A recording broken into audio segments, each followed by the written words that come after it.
La manifestation pro-choix devant un consulat américain à Montréal. Qui? Les Montréalais. Quoi? Ils ont manifesté dans les rues. Quand? Le dimanche le 26 mai 2019. Pourquoi?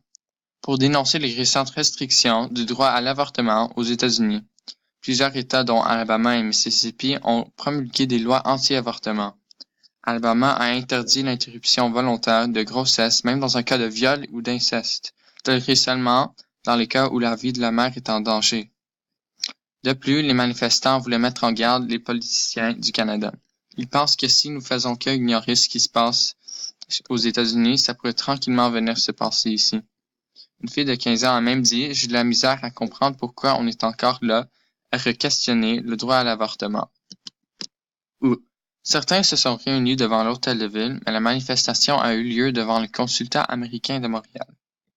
Comment? Ils ont crié des slogans tels que « Mon corps, mon choix » et ils ont affiché des pancartes avec des messages intenses comme « Mon corps n'est pas un terrain de jeu politique ». Ils voulaient vraiment montrer leur point aux politiciens. Bien avec le cours d'histoire. Les manifestants voulaient défendre les droits des femmes aux États-Unis. Aussi, les hommes politiques sont en train de contrôler ce que les femmes peuvent faire avec leur corps.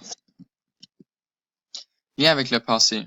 Un bon exemple d'une autre situation qui est arrivée de même est la manifestation pour le droit à l'avortement à Paris le 24 novembre 1979.